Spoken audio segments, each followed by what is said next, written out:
menurut ayat Quran dan hadis Nabi itu nanti ada bermacam-macam. Ada orang beriman itu yang dimasukkan surga. Ada orang beriman itu yang dimasukkan ke dalam surga. Ada orang beriman itu yang disebut penduduk surga. Kenapa lain-lain, Pak? Karena waktu di dunia amalannya juga lain-lain. Ada orang beriman yang masuk surga. Ini paling murah tiketnya. Mau masuk surga? Kata Nabi begini, ma min abdin qala la ilaha illallah thumma mata ala dhalik illa dakhalal jannah. Kalau seorang hamba sudah mengucap dua kalimat syahadat, dia yakin dengan kebenaran kalimat itu sampai matinya, orang itu akan masuk surga. Abi Dzar yang waktu itu diajak bicara heran, ya Rasul kok gampang betul? Iya, walaupun orang itu mencuri, iya, walaupun orang itu berzina, iya. Biar dia mencuri, biar dia berzina, kalau dia sudah mengucap dua kalimat syahadat, dia yakin dengan kebenaran kalimat itu sampai matinya, itu orang akan masuk surga. Jadi masuk surga cukup dua kalimat syahadat, yakin sampai mati, masuk surga. Itu perkara masuk. Tapi kalau pertanyaannya diterusin, masuknya kapan, Pak? Nah, ini lain lagi urusannya. Sebab ada yang masuknya itu langsung, ada yang mampir dulu. Di sana tempat cuma dua, kalau tidak surga, neraka. Mau ke surga tapi mampir dulu, yang mampirnya jelas di neraka. Kenapa? Dalam hadis qudsi ada riwayat, nanti itu di akhirat, setelah Allah selesai mengatur penduduk surga masuk surga, yang neraka masuk neraka, Allah berkata kepada malaikat Malik, malaikat Malik, labaik ya Allah, itu bajingan-bajingan tengik, manusia-manusia durjana yang waktu di dunia tidak mau sujud, jauh dari ulama, gemar melakukan yang munkarat dan maksiat, hidup di tengah masyarakat selalu jadi bibit keonaran, kufur, sudah masuk neraka semua. Sudah ya Allah. Nah, kalau sudah, coba sekarang kamu masuk, Malik. Saya, iya, masuk neraka. Mau apa ya Allah? Kata Allah, akhriju minan nar man kana fi qalbihi misqala habatin min khardalin min iman. Kau masuk neraka, cari di dalam neraka orang-orang yang ada imannya walaupun kecil sebesar biji zarah, angkat mereka keluar. Masuk malaikat Malik ke neraka, cari orang yang ada imannya, korek-korek. Ya repot, udah pada gosong. Yang ada imannya diangkat ke atas, yang ada imannya diangkat ke atas, lalu dimandikan di Nahrul Hayat, namanya sungai kehidupan di akhirat nanti. Cakep lagi rupanya, bersih lagi wajahnya, apel di hadapan Allah. Kata Allah, bagaimana mas? Kapok nggak sampean? Kapok ya Allah. Nah, kalau kapok, idhab fadkhulil jannah, pergi masuk surga sana. Berangkat mereka ke surga, ketemu sama teman-temannya yang udah sampai lebih dulu, yang nggak pakai mampir lagi. Terjadi dialog. Kata teman-temannya yang udah pada nyampe duluan, mas, iya, emang baru sampai? Saya baru sampai. Memang mampir di mana dulu mas? Kita sudah lama sampai di surga. Saudara buka surah Al-Muddatsir ayat 34-35. Ma salakakum fis saqar? Kenapa kamu mampir di neraka Saqar? Qalu lam naku minal musallin. Mereka menjawab, kami mampir di neraka Saqar mas, gara-gara dulunya kami waktu di dunia ndak pernah sholat. Ndak pernah sholat? Ndak pernah. Kan rumahnya dekat masjid, cuma dekat doang mas. Sholat mah enggak saya. Enggak pernah ngasih makan fakir miskin, enggak pernah hadir di majelis taklim, pendeknya enggak pernah melakukan kebajikan, maka saya pun mampir di neraka sakor. Untung betul saya punya iman mas sedikit. Waktu hidup di dunia dulu saya pernah mengucap 2 kalimat syahadat, sekali-kalinya waktu mau kawin. Masya Allah. Untung saja kawin, kalau nggak kawin polos.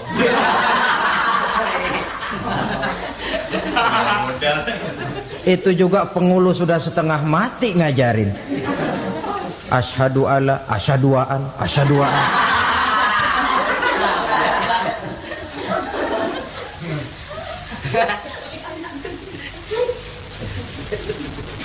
Ini namanya masuk surga, ada mampir dulu. Ada pula orang mukmin itu yang dimasukkan surga. Namanya dimasukkan kan terima beres. Saya masuk ke rumah, jalan sendiri, cari tempat sendiri. Saya dimasukkan ke dalam rumah, terima beres. Pokok ada di dalam, itu dimasukkan namanya. Nggak pakai mampir. Tapi tentu tiketnya lebih mahal ketimbang yang pertama tadi. Apa kata Allah? Innal ladzina amanu wa amilus salihat la ukaffiranna anhum sayyi'atihim wa la udkhilannahum jannah. Sesungguhnya orang-orang yang beriman kemudian beramal soleh, kami hapuskan segala dosa dan kesalahannya, kami masukkan mereka ke dalam surga. Lihat ayatnya, Allah yang memasukkan, kita yang dimasukkan. Tidak pakai transit, tidak usah mampir. Cuma tidak cukup syahadat, tidak cukup amanu, tapi diiringi dengan wa'amilus salih. Iman, amal. Tidak cukup syahadat, lalu dibuktikan dia sholat, dia zakat, puasa, lalu dia melakukan berbagai macam kebajikan. Ini yang menyebabkan dia tidak pakai mampir di tempat yang bernama sakor. Lalu ada pula orang mukmin itu yang disebut penduduk surga. Wah, ini sudah VIP ini.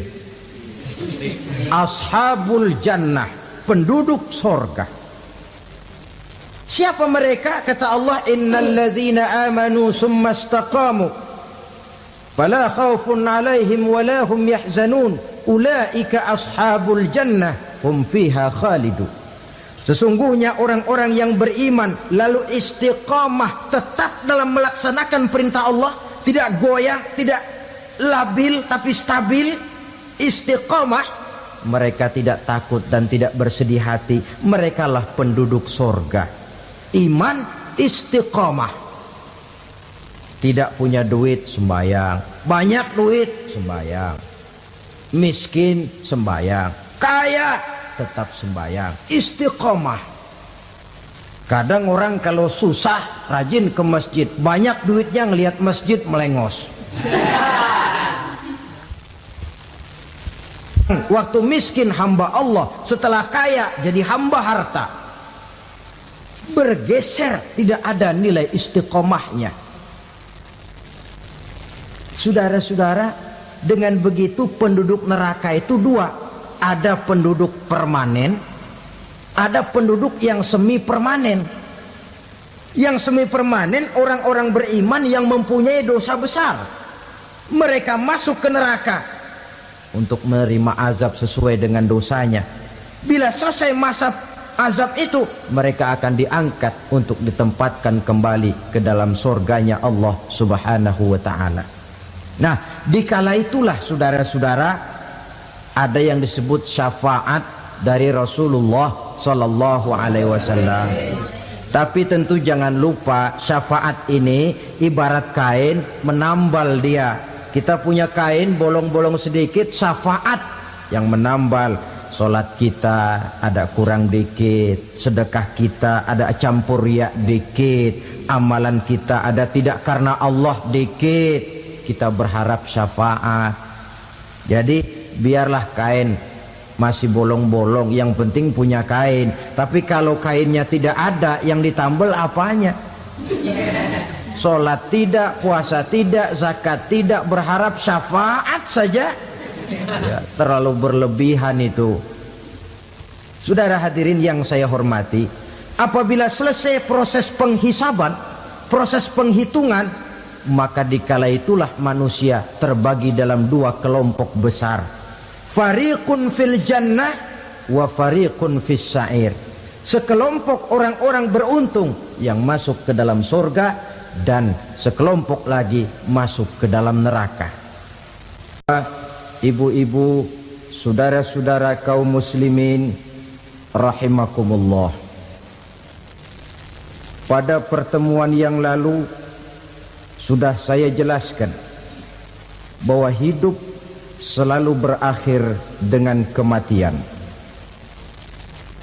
Apabila datang kematian menimpa seseorang, datanglah kiamat baginya. Itu yang disebut dengan kiamat kecil. Hakikatnya mati adalah perpindahan dari kehidupan di dunia ini menuju kehidupan di alam barzakh. Menunggu kita di alam barzakh sampai datangnya saat kiamat. Entah 10 tahun, entah 100 tahun, entah 1000 tahun, hanya Allah saja yang maha tahu. Adapun orang-orang beriman yang melakukan amal kebajikan dalam kehidupan di dunia ini, masa penantian yang lama di alam barzakh buat mereka sebentar saja. Tetapi bagi orang-orang kafir yang ingkar, yang tidak beriman kepada Allah, yang hidup di dunia cuma menumpuk-numpuk dosa, tentu penantian di alam barzakh akan merupakan waktu yang sangat lama. Bukankah dalam kehidupan kita waktu itu memang relatif? Contoh misalnya, bagi pemuda-pemudi yang sedang duduk asyik memadu cinta, waktu 4-5 jam saja rasanya cuma 4-5 menit. Tenggelam oleh keasikan. Tapi buat orang yang berbaring di rumah sakit, meratap di balik-balik apa itu tembok derita kata lagu, di balik dinding-dinding penjara, sehari bagai seminggu, seminggu rasa sebulan, sebulan boleh jadi rasa setahun. Penantian yang sangat lama. Kapan kiamat itu akan datang? Ini rahasia Allah. Jangankan kita yang orang awam, baginda Nabi sendiri tidak diberitahu oleh Allah kapan kiamat itu akan terjadi. Tetapi sungguh pun demikian, banyak hadis-hadis yang menjelaskan ciri atau tanda-tanda datangnya kiamat. Nah, kalau sudah bicara soal tanda kiamat itu ada dua. Pertama yang disebut alamatus sughra, tanda-tanda kecil. Ini waktunya masih ada tenggang. Ada yang dinamakan alamatul kubra, tanda-tanda besar. Artinya kiamat sudah diambang pintu. Apa tanda-tanda kecil dari datangnya hari kiamat itu? Misalnya kata Nabi, apabila ilmu sudah diangkat oleh Allah. Artinya apabila ulama sudah banyak wafat, minat orang belajar agama berkurang, lalu kebodohan nampak merajalela di mana-mana, zina dikerjakan secara terbuka, minuman-minuman keras jadi kebanggaan, itu termasuk di antara tanda-tanda kecil terjadinya hari kiamat. Apalagi misalnya iza waladatil ammatu rabbataha, apabila budak sudah melahirkan tuan. Apa maksudnya? Ada yang mentafsirkan apabila anak sudah bisa membudaki orang tuanya. Orang tua yang melahirkan dia, yang membesarkan dia, demi setelah si anak besar jadi orang berpangkat, bertitel, berharta, berkedudukan, jadilah orang tua itu budaknya. Sehingga sering dibilang kalau orang tua kaya, anak jadi raja. Tapi kalau anak yang kaya, orang tua sering jadi budak. Apalagi munculnya fitnah yang bergelombang, timbul perang antara dua bangsa yang besar, waktu berjalan terasa sangat pendek sekali. Itu merupakan tanda di antara tanda-tanda kiamat. Termasuk di dalamnya sulit membedakan mana laki, mana perempuan. Kan kalau tanda-tanda kayak begini sekarang sudah banyak kita lihat kan. Ulama banyak wafat, penggantinya sulit. Zina dikerjakan berterang-terangan, minuman keras jadi kebanggaan, banyak anak membudaki orang tuanya, sulit membedakan mana laki mana perempuan. Kadang-kadang dari belakang kita lihat perempuan bener, begitu kita colek nengok jenggotan.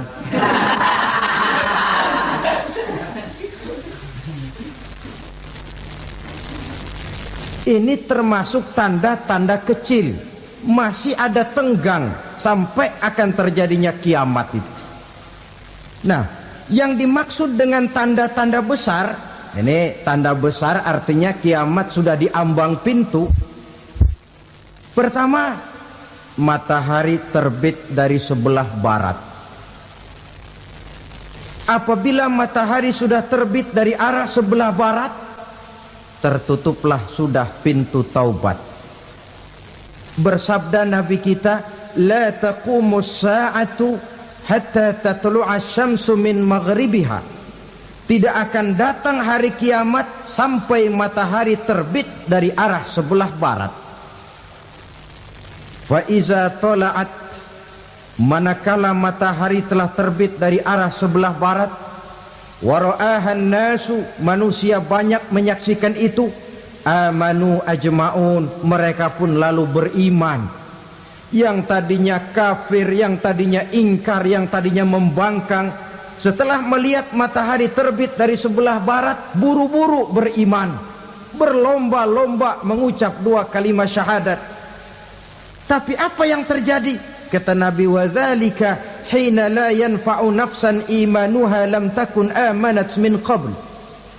Hari itu adalah hari yang iman sudah tidak berguna lagi bagi seseorang apabila sebelumnya memang dia tidak pernah beriman. Au kasabat fi imaniha khaira, atau beriman tetapi tidak pernah melakukan kebajikan di dalam keimanannya itu. Hari yang sudah kasib, hari yang sudah terlambat, beriman tidak akan ada gunanya lagi. Ini pelajaran buat kita. Sebelum sang surya terbit dari sebelah barat, sebelum nafas sampai di tenggorokan, artinya pintu taubat masih terbuka. Kalau dua hal itu sudah terwujud, nafas sudah sampai di kerongkongan atau matahari sudah terbit dari arah sebelah barat, tertutuplah sudah pintu taubat. Tak ada lagi gunanya pangkat, jabatan, harta, bahkan beriman pun dalam suasana macam itu. Too late, kata orang Kulon. Sudah terlambat. Matahari terbit dari arah sebelah barat. Itu tanda besar, artinya kiamat sudah di ambang pintu. Lalu apalagi tanda besar? Munculnya Dajjal. Dajjal artinya pendusta-pendusta yang menyesatkan manusia. Ada dua macam Dajjal, saudara. Ada Dajjal kecil. Ini Dajjal kelas teri. Kalau ini sejak zaman Rasulullah sudah ada itu. Tiap zaman ada. Di zaman Rasulullah misalnya ada yang bernama Aswad al-Unsi dari Yaman. Ada yang namanya Musailamah Al-Kazzab dari Yamamah.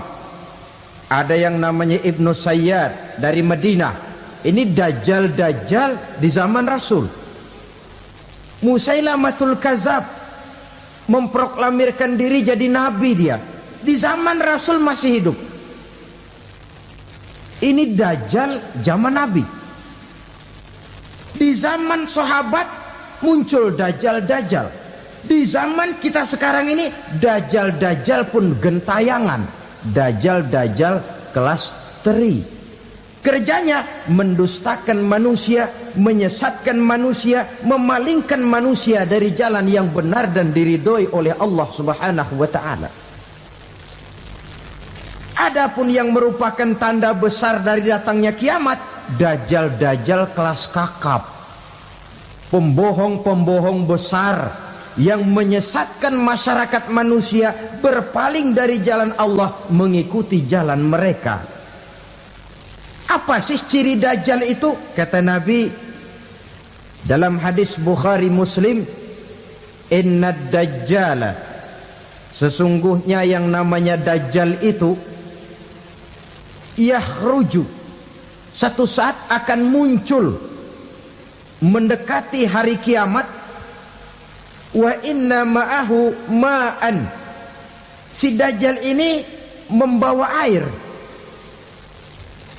Wa naran, dan juga membawa api. Dua simbol. Di tangan yang satu dia bawa air, di tangan yang satu dia bawa api. Wa ammal ladzi yarahu an-nasu ma'an fanarun. Adapun yang orang banyak lihat air, hakikatnya adalah api. Yang dilihat api, hakikatnya adalah air. Oleh sebab itu, kalau api yang ditawarkan, ambillah air. Kalau air yang ditawarkan, pilihlah api. Maksudnya apa ini? Ini bahasa simbol, saudara-saudara. Dajjal bicaranya seolah-olah untuk kepentingan manusia. Menawarkan surga. Surga yang dia tawarkan hakikatnya neraka. Hai manusia, kalau kau mau bahagia, jangan dekat-dekat dengan agama. Solat itu tidak efektif dan efisien, tidak produktif dari segi ekonomi itu.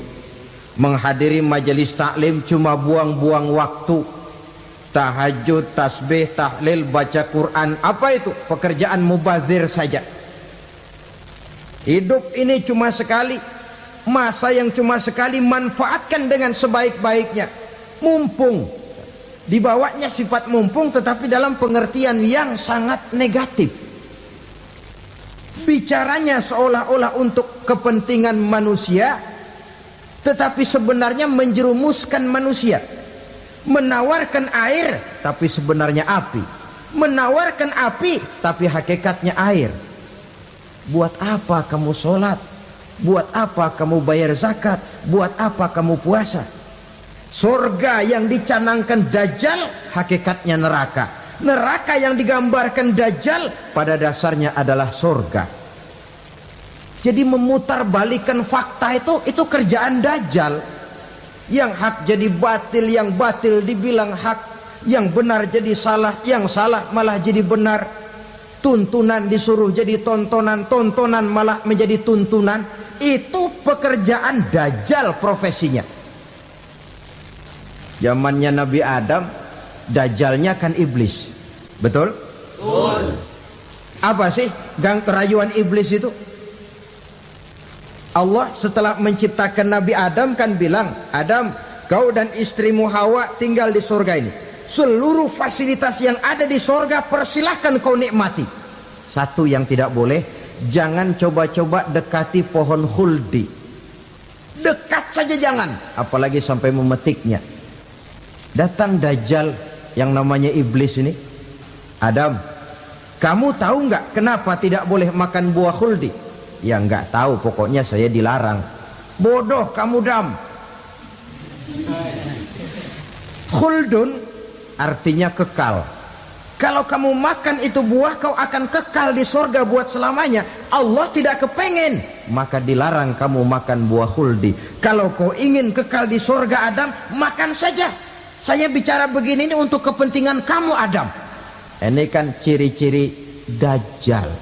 Bicaranya sih seolah-olah untuk kepentingan Nabi Adam, hakikat sebenarnya menjerumuskan Nabi Adam supaya ingkar dan melanggar larangan dari Allah Subhanahu wa ta'ala.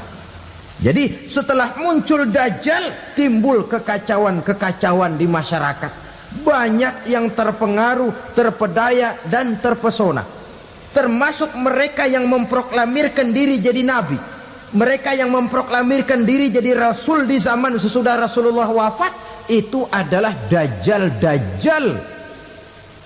Maka saya ingatkan, kalau di zaman kita sekarang ini ada orang ngaku jadi nabi, ada orang ngaku jadi rasul, biar bahasa Arabnya kental, Quran hafal, hadis ribuan hadis hafal, biar pakai serban sampai menyengser ke tanah, bahasa Arabnya fasih, tapi dia mengaku jadi nabi, jadi rasul, kita umat Islam wajib tidak percaya.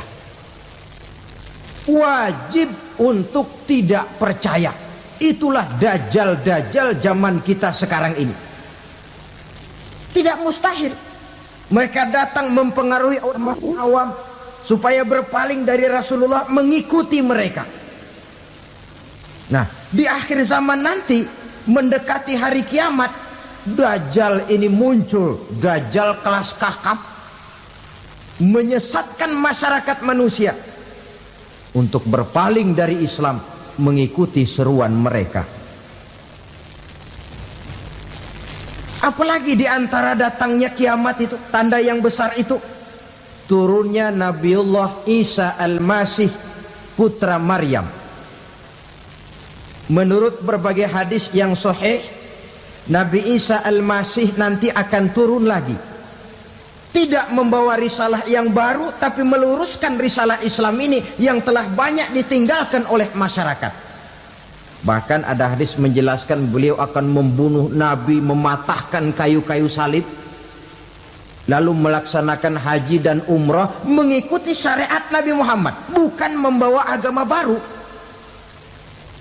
Menjadi semacam mujaddid, reformer, menyelamatkan manusia dari bisikan Dajjal. Bahkan ada riwayat yang menjelaskan bahwa Nabi Isa berhasil mengalahkan Dajjal, mengembalikan masyarakat manusia kembali kepada ajaran Islam yang datang dari Allah, dibawa oleh Rasulullah Sallallahu Alaihi Wasallam.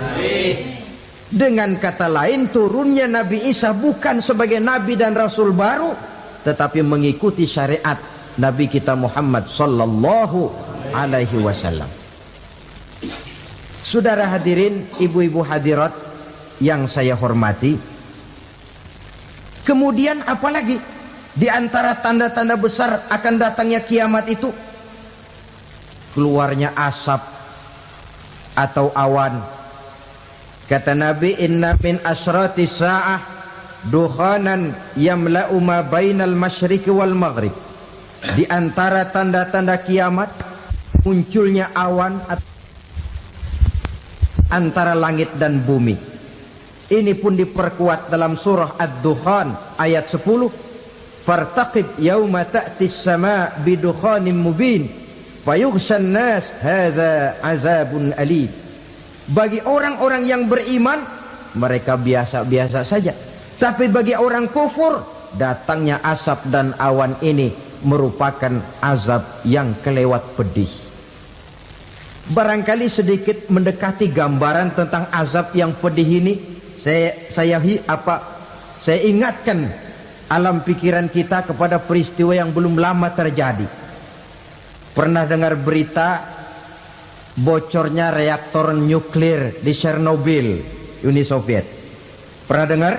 Nah, bocornya reaktor nuklir di Chernobyl yang mengakibatkan ratusan bahkan sangat mungkin ribuan nyawa.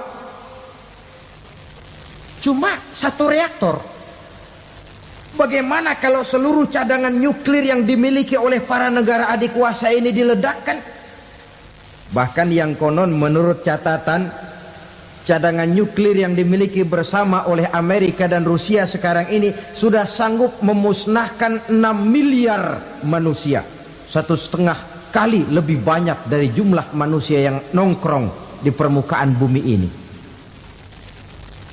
Saudara-saudara hadirin yang saya hormati, lalu saat mendekati hari kiamat, apalagi tandanya? Setelah Nabi Isa wafat, pada saat turunnya yang kedua kali, lalu Allah meniupkan angin sejuk.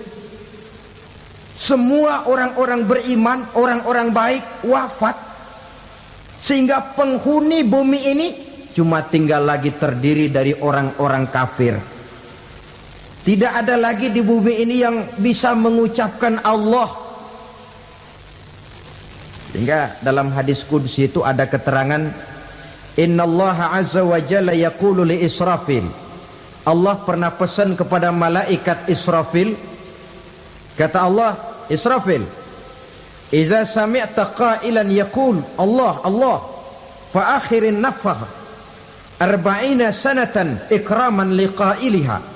Hai Israfil, apabila kau dengar di permukaan bumi masih banyak orang yang mengucapkan Allah Allah, maka tunda sangkakala kiamat itu 40 tahun. Untuk apa? Ikraman liqailiha, menghormati orang yang mengucapkan Allah Allah itu. Wah, jadi karena sekarang masih banyak yang mengucapkan Allah, besar hatilah kita, masih jauh kiamat itu. Tapi jangan lupa, kiamat pribadi, kiamat kecil itu yang gak kita sangka-sangka. Ajal datang mencabut nyawa, itu kiamat pribadi, dan itu yang pasti kita hadapi, dan itu yang membuat kita tidak boleh bersikap main-main di dalam kehidupan sekarang ini. Saudara hadirin yang saya hormati, tidak ada lagi orang-orang muslim. Seluruh penduduk dunia ini kafir. Lalu terciptalah struktur sosial yang berlandaskan prinsip hidup semau gue. Bakal terjadilah prinsip di mana yang kaya menyantap yang miskin, yang kuat menindas yang lemah. Hidup sudah bagaikan di rimba belantara. Berlaku hukum rimba. Siapa yang kuat dia yang menang, siapa yang lemah menjadi mangsa. Timbul kekacauan, maksiat merajalela, munkarat menjadi-jadi. Sehingga isi bumi ini penuh dengan segala macam perbuatan dosa. Tidak ada perlunya lagi alam diperpanjang temponya. Datang saat yang sudah dijanjikan oleh Allah Azza wa Jalla, maka terjadilah yang disebut kiamat kubra, kiamat besar, kiamat ancur-ancuran. Bagaimana kejadian ini dimulai? Dalam surah Az-Zumar ayat 68, Allah Subhanahu wa taala berfirman, wa nufikha fis suri fasa'iqa man fis samawati wa man fil ardi illa man sya'allahu. Maka manakala ditiuplah sangkakala, terkejutlah seluruh yang ada di langit dan seluruh yang ada di bumi. Bila saat kiamat datang, Allah perintah malaikat Israfil, Israfil, tiup sangkakalamu. Ditiuplah sangkakala oleh malaikat Israfil. Yang akibat daripada tiupan itu, seluruh yang ada di langit, seluruh yang ada di permukaan bumi terkejut. Yang ada di langit siapa? Malaikat kan. Bayangin aja kalau malaikat kaget, apalagi kita. Terkejut seluruh makhluk yang ada di bumi, yang ada di langit mendengar suara sangkakala itu. Bunyinya tidak sanggup kita bayangkan dahsyatnya. Ledakan nuklir, ledakan neutron, belum apa-apa ketimbang bunyi sangkakala malaikat Israfil ini. Nah, lalu mendengar bunyi sangkakala ini, gemparlah makhluk, kacaulah alam. Bumi gempa, planet-planet bertabrakan, gunung meletus, air laut tumpah ke darat, angin topan bertiup, halilintar menyambar. Lalu semua yang bernama hidup mati total. Mati bareng tanpa persiapan. La haula wala quwata illa billah. Saya kadang-kadang dalam tafakur bermohon, ya Allah, mudah-mudahan saya enggak nemuin kiamat beneran. Ngeri. Tidak bisa kita bayangkan macam apa suasana seperti itu. Allah saja banyak memberikan gambaran, misalnya Al-Qari'ah, wa mal qari'ah, wa ma adraka mal qari'ah. Kejadian yang menggemparkan. Tahukah kamu apa kejadian yang menggemparkan itu? Yauma yakunun nasu kal farasil mabsus wa takunul jibalu kal ihnil manfus. Pada saat itu manusia berterbangan bagai kupu-kupu, gunung berterbangan seperti kapas ditiup angin. Gunung saja macam kapas, konon lagi manusia.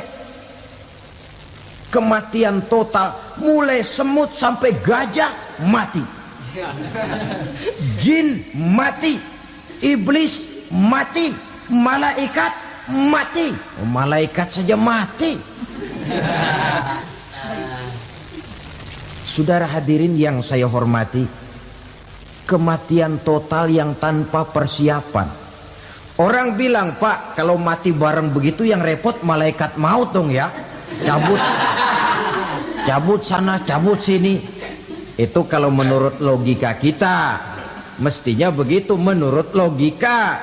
Tapi logika juga yang nggak perlu serepot itu. Sebab untuk mematikan listrik di wilayah DKI, di wilayah Jakarta, nggak perlu tiap rumah didatengin, matiin, ya lama.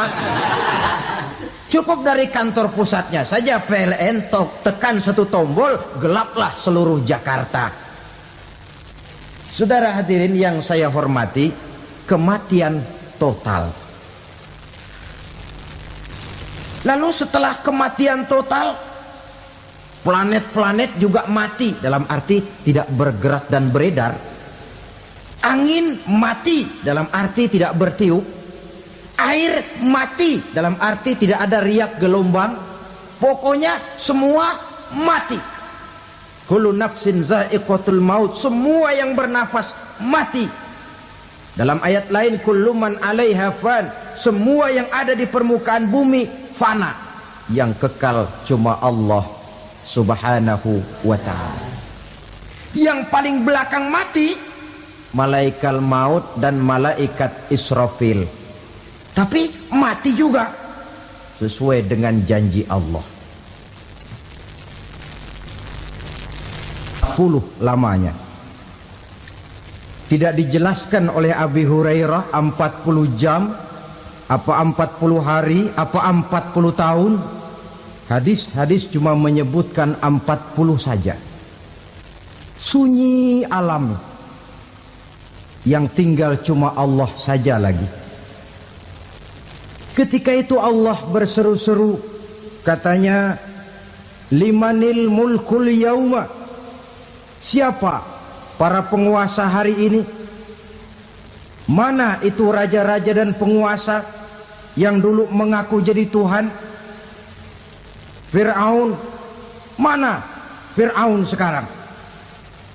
Yang dulu jadi raja, merasa berhasil, sombong, lalu tidak mau turun-turun dari kekuasaannya, sampai kepada puncak kekurang ajarannya mengangkat diri jadi Tuhan. Mana itu Fir'aun? Namrus. Mana sekarang Namrus? La ilaha illa ana. Ternyata tidak ada Tuhan lain selain daripada aku, kata Allah. Proses kemudian, saudara-saudara, turunlah hujan dari langit. 40 lamanya hujan itu. Tidak jelas juga 40 jam apa 40 hari. Setelah air turun membasahi, datanglah tiupan sangkakala yang kedua. Semua yang bernama mati bangkit dari kuburnya masing-masing. Ini yang disebut Yaumul Ba'thi, hari kebangkitan. Allahu Akbar. Pada saat kita bangkit dari kubur kita masing-masing, kumpul di padang mahsyar namanya. Bayangin aja, saya sendiri nggak sanggup bayangin. Manusia sejak zaman Adam sampai zaman kiamat kumpul bareng di tempat sama. Berapa banyaknya itu?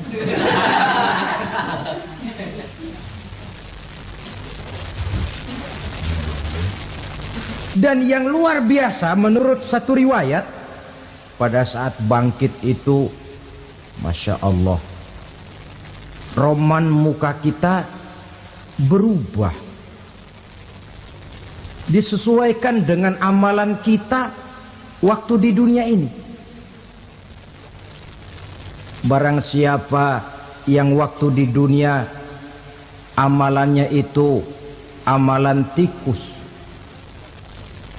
di akhirat nanti dia bangkit dari kubur, mukanya seperti muka tikus. Gagah betul badannya, tapi mukanya seperti tikus. Kenapa? Amalannya waktu di dunia seperti amalan tikus. Apa amalan tikus itu? Suka ngegeragoti barang yang sudah disimpan rapi-rapi. Orang sudah simpan uang rapi-rapi, simpan perhiasan rapi-rapi, digeragoti oleh tikus. Maling-maling, pencoleng-pencoleng, koruptor-koruptor. Itu nanti di akhirat nanti kita lihat mukanya seperti muka tikus. Oh ini waktu di dunia suka nyolong, mukanya seperti muka tikus. Barang siapa yang waktu di dunia ini amalannya itu amalan macan, dia akan bangkit nanti mukanya seperti muka macan. Apa amalan macan? Macan itu amalannya menang-menangan. Orang yang mau menang saja nggak mau mengalah. Coba lihat di hutan, kenal hutan nggak? Di hutan, raja hutan di mana-mana pasti macan. Betul kan? Betul. Padahal hutan belum pernah bikin pemilihan umum. Tapi macan tidak peduli ada pemilihan umum apa tidak, pokok saya raja. Sebab apa? Macan jadi raja itu bukan karena benar, tapi karena kuat jadi raja. Setelah dia jadi raja, rakyat hutan yang mesti dilindungi malah dimakan oleh raja macan. Kambing rakyat hutan dimakan oleh macan. Ayam rakyat hutan dimakan oleh macan. Itu nanti kita lihat di akhirat itu mukanya seperti muka macan, gagah betul. Lalu barang siapa yang di dunia ini amalannya itu seperti amalan anjing, nanti dia punya muka seperti muka anjing. Apa amalan anjing? Pertama, anjing itu kalau disuruh jaga rumah, dia tidak bisa membedakan mana maling, mana tamu. Biar yang datang maling, kalau bawa tulang, anjing kalem. Yang kedua, anjing itu akan setia kepada siapa saja yang memberinya roti. Siapa yang memberinya roti, itulah majikannya. Apa kata majikannya, pasti dia laksanakan. Soal benar atau salah, dia tidak peduli. Setelah anjing dapat roti, dia tidak punya pilihan lain kecuali bilang, abdi mah kumaha juragan wae ayeuna mah.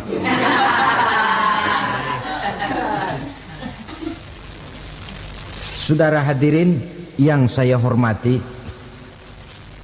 berkumpul di padang mahsyar, tiap orang sibuk dengan persoalannya masing-masing. Matahari waktu itu didekatkan oleh Allah. Panas luar biasa. Ada yang saking panasnya itu mencucurkan peluh keringat sampai sebatas mata kakinya. Ada yang keringatnya sampai sedengkulnya. Ada yang keringatnya sampai sepusatnya. Ada yang keringatnya mengalir sampai sebahunya. Ada yang kelelap oleh keringatnya sendiri, sementara orang di sampingnya nggak apa-apa. Bergantung lagi amalan dia waktu di dunia ini. Saudara-saudara,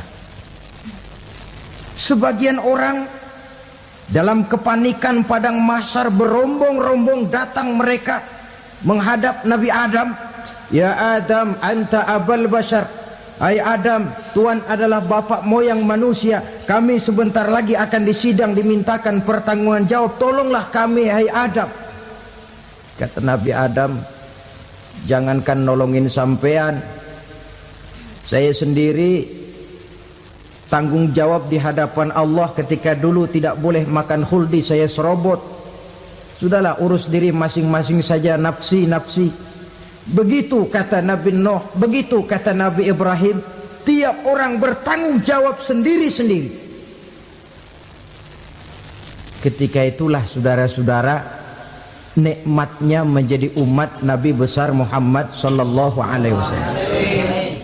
Sebab apa? Walaupun menurut abjad kita ini umat paling belakang, paling belakang kita ini toh, karena Nabi Muhammad adalah Nabi akhir, tapi akan dihisap lebih dulu, lewat di atas sirat lebih dulu, masuk surga lebih dahulu ketimbang umat-umat belakangan. Ketika Rasul mendekati ajal, beliau tanyakan itu kepada malaikat Jibril.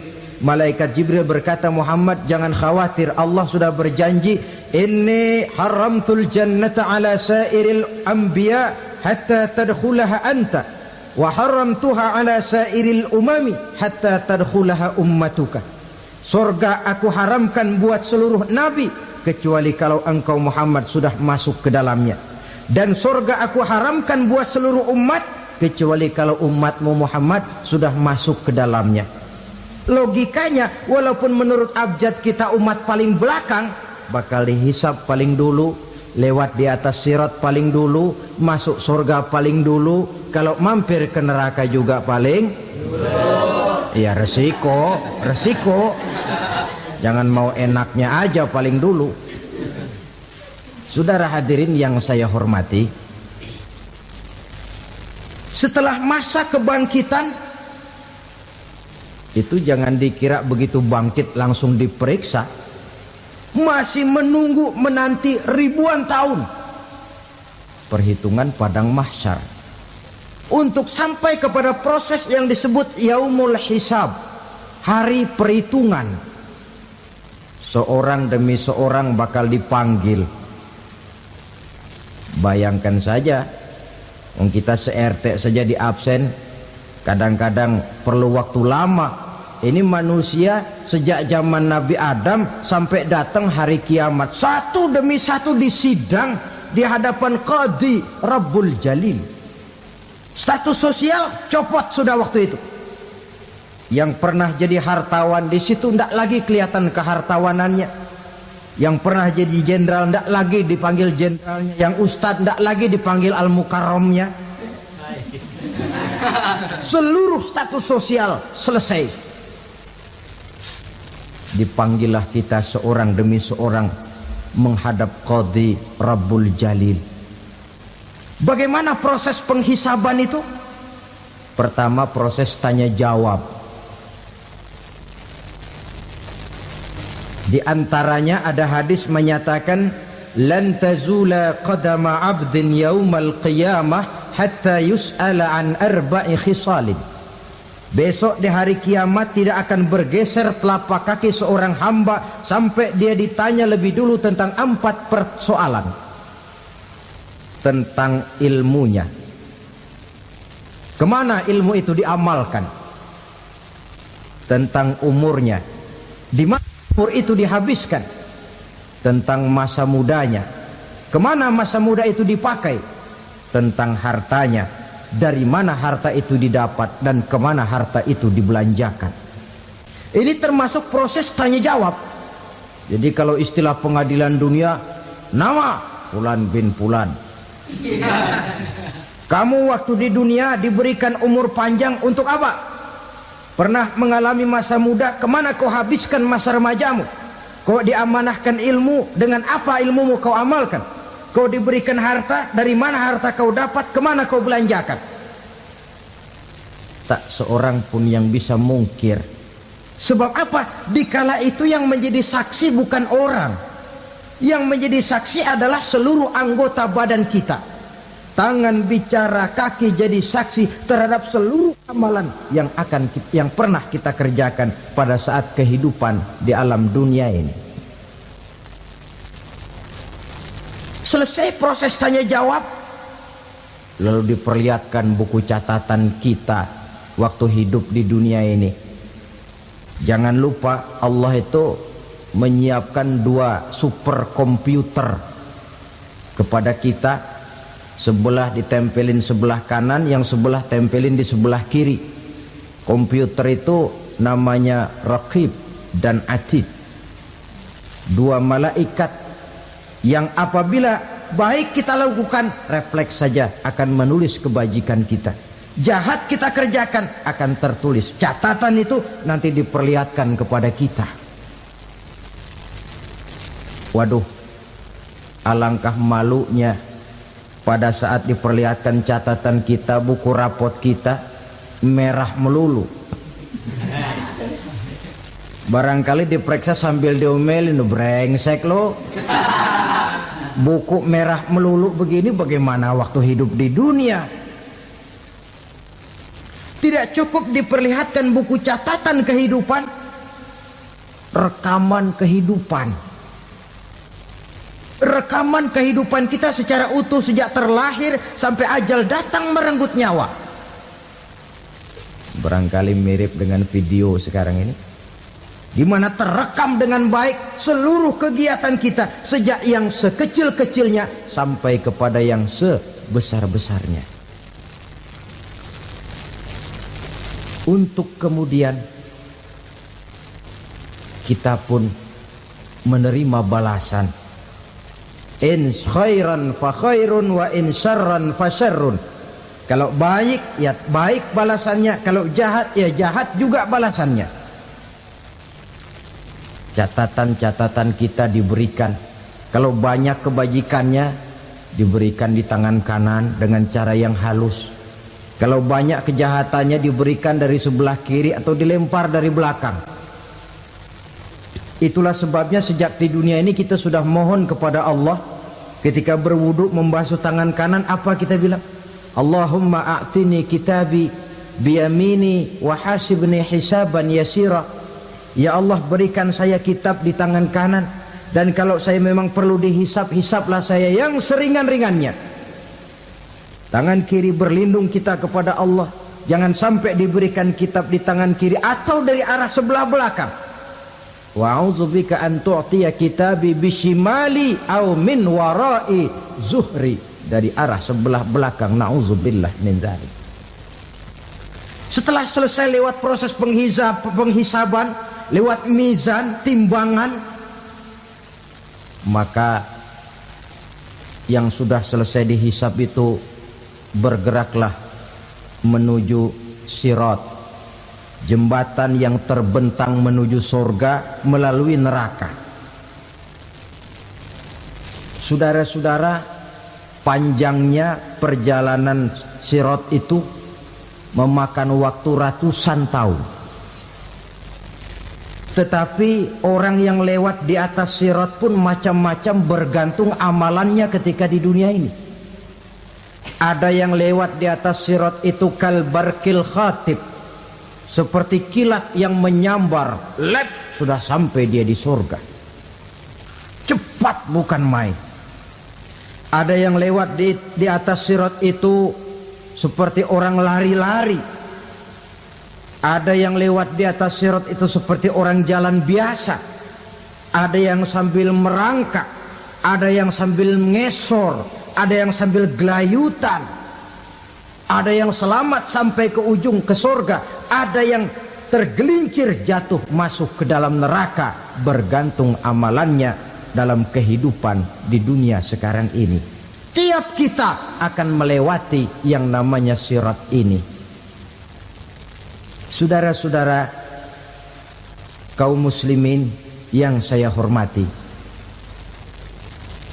dengan demikian mereka yang selamat melalui sirat sampai ke terminal akhir surga, mereka yang ketika dihisab ternyata banyak kejahatannya daripada kebaikannya, mereka singgah di dalam neraka. Nah, adapun orang-orang yang beriman menurut ayat Quran dan hadis Nabi itu nanti ada bermacam-macam. Ada orang beriman itu yang dimasukkan surga. Ada orang beriman itu yang dimasukkan ke dalam surga. Ada orang beriman itu yang disebut penduduk surga.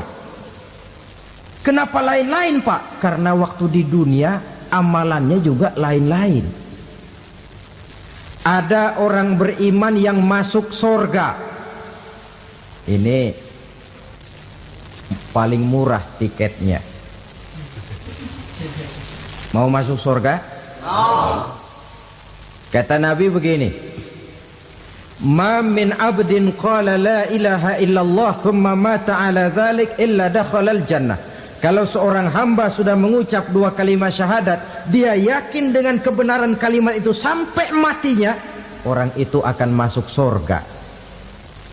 Abi Dzar yang waktu itu diajak bicara heran, ya Rasul kok gampang betul? Iya, walaupun orang itu mencuri, iya, walaupun orang itu berzina, iya, biar dia mencuri, biar dia berzina, kalau dia sudah mengucap dua kalimat syahadat, dia yakin dengan kebenaran kalimat itu sampai matinya, itu orang akan masuk surga. Jadi masuk surga cukup dua kalimat syahadat, yakin sampai mati, masuk surga. Itu perkara masuk. Tapi kalau pertanyaannya diterusin, masuknya kapan, Pak?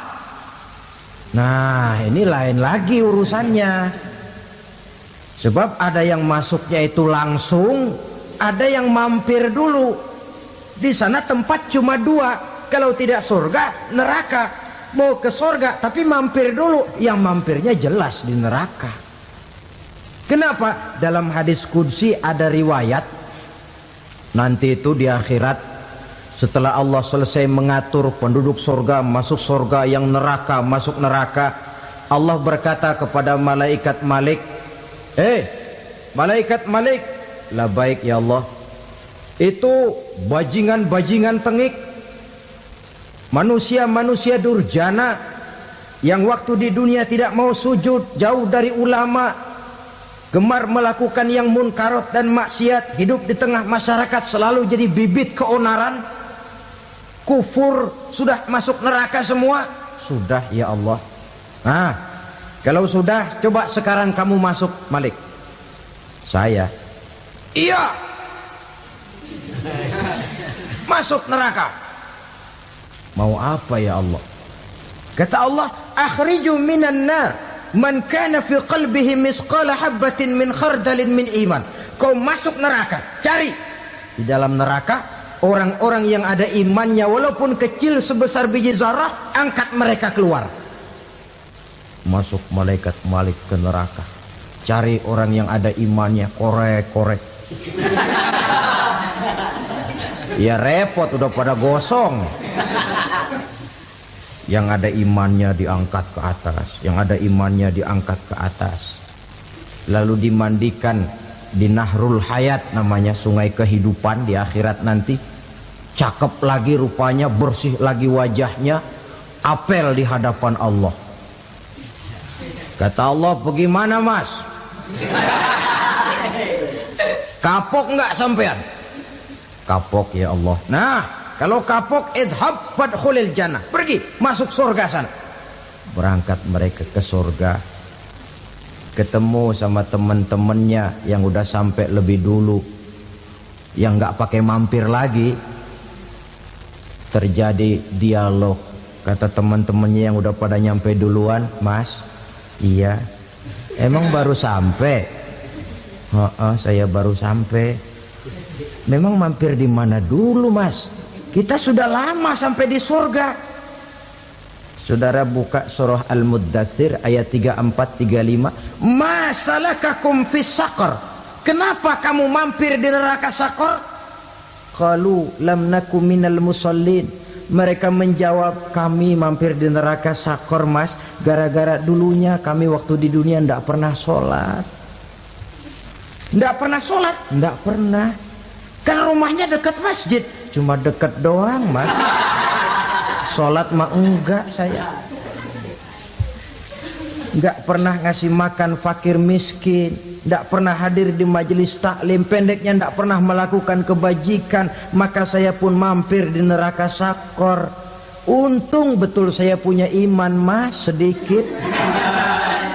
Waktu hidup di dunia dulu saya pernah mengucap 2 kalimat syahadat, sekali-kalinya waktu mau kawin. Masya Allah. Untung saja kawin, kalau nggak kawin polos.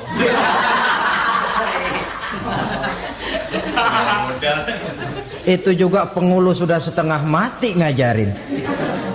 Asyhadu alla, asyaduaan, asyaduaan.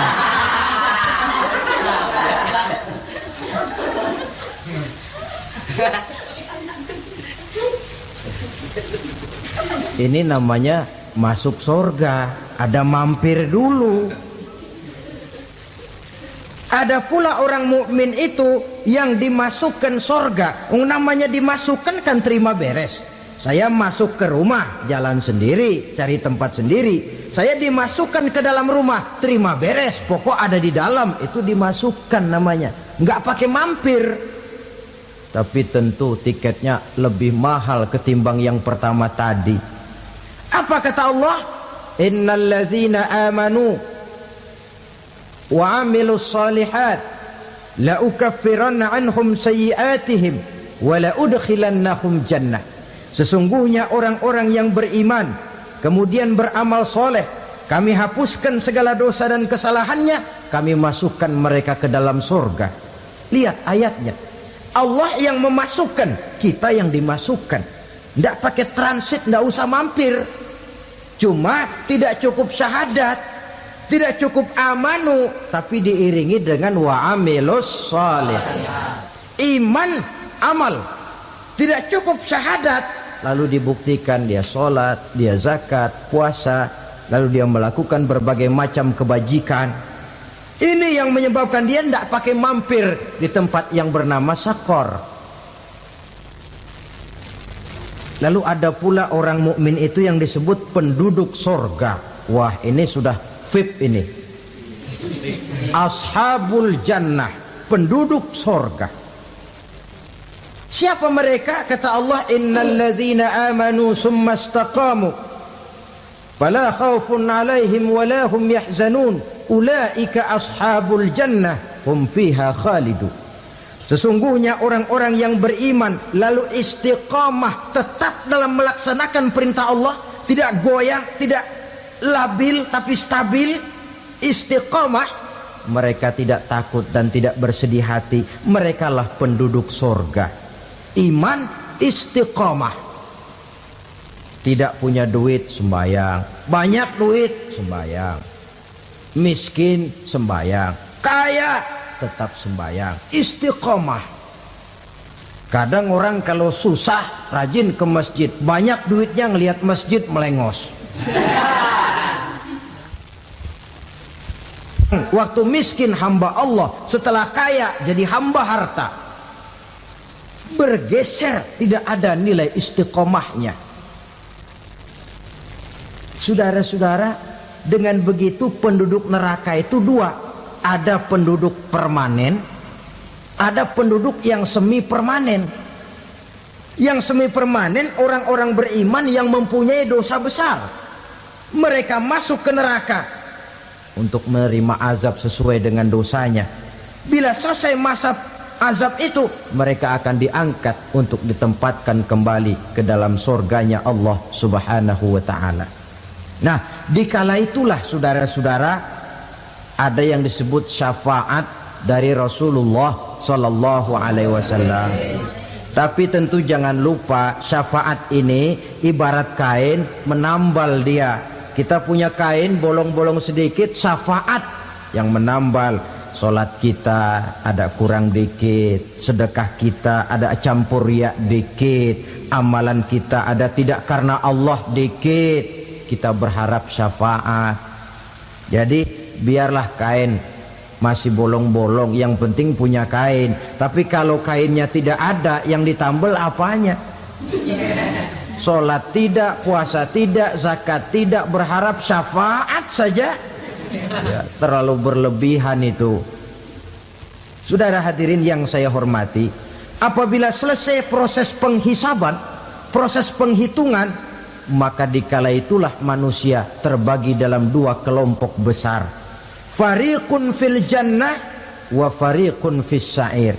Sekelompok orang-orang beruntung yang masuk ke dalam surga, dan sekelompok lagi masuk ke dalam neraka.